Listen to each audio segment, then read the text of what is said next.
देखिए आज हमारे बीच पीजीटी अभ्यर्थी आए हुए हैं। भले अभी जेपीएससी का पूरा जोर पकड़े हुए हैं आंदोलन को लेकर के, लेकिन सबसे ज्यादा धांधली जो हुई है उसमें जेएसएससी, पीजीटी, सीजीएल ये सब हुई है। उसको लेकर के अभ्यर्थी इस आंदोलन में आए हुए हैं।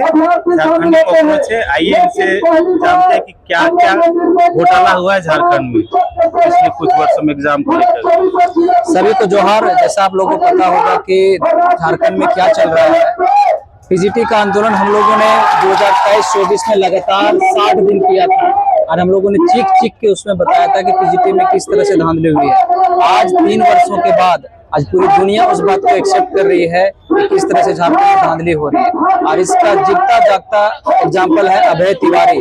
अभय तिवारी नामक व्यक्ति जो पीजीटी 2023 में इंग्लिश का टॉपर रहा है, सीजीएल का सेकंड रैंक है, जेपीसी में, आरएफओ में कई एग्जाम में पास किया है। तो हम लोगों ने यही मुद्दा तो उस समय उठा रहा था और उस समय कहा पीजीटी में जांच हो जाती और सरकार हमारी बातों को मान लेती तो शायद बाकी एग्जाम आज बच गया। और जिस लेवल की धांधली हुई है उस धांधली नहीं होती। उसके बाद सीजीएल भी बच जाता, उसके बाद जेपीसी भी बच जाता, उसके बाद लोअर ऑफिसर का भी एग्जाम बच जाता, क्योंकि हम लोगों ने एक सबूत के साथ किया था कि किस तरह से कंप्यूटर हैकिंग हुई है और किस तरह से सारी चीजें हुई है। और जेसीसी में इस कदर भ्रष्टाचार बढ़ा हुआ है जिसका आप कह नहीं सकते हैं। हम लोगों ने आज तक पीजीटी का जो उसकी ज्वाइनिंग है वो कंप्लीट नहीं हुई है। अभी भी 400 से ऊपर सीटें खाली है, लेकिन अभी भी उसमें कुछ नहीं हुए है। अभी कोई कटअप उसका जारी नहीं हुआ है। हम लोगों ने कोर्ट में गया, कोर्ट में जाकर करने के बाद अभी स्कोर कार्ड जारी हुई है, लेकिन अभी भी जो फाइनल कटअप है वो नहीं आया। तो आप समझिए इसको। बाकी सरकार की सबसे बड़ी चोरी है पीजीटी और पीजीटी को आज तक छुपाया जा रहा है। लेकिन ये सुन ले, हम इसे दबने नहीं देंगे। हम लोगों ने कल भी उठाया था, हम लोगों ने आज भी उठाया है, हम लोगों ने आगे भी उठाएंगे।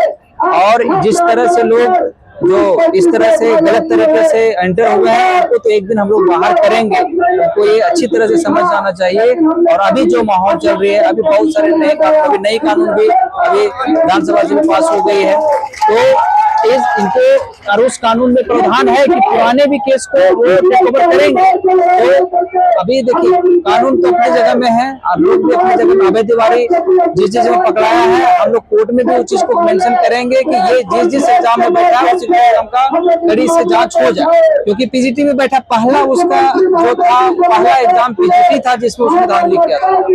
तो ये जांच का विषय है और जिन लोगों को लगता है कि कुछ नहीं होगा, अब ये गलतफहमी का शिकार है। क्या चल रहा है देश में वही चीज होता है जिसमें लोगों को लगता है कुछ नहीं होता, वहीं पे बहुत कुछ हो जाता है।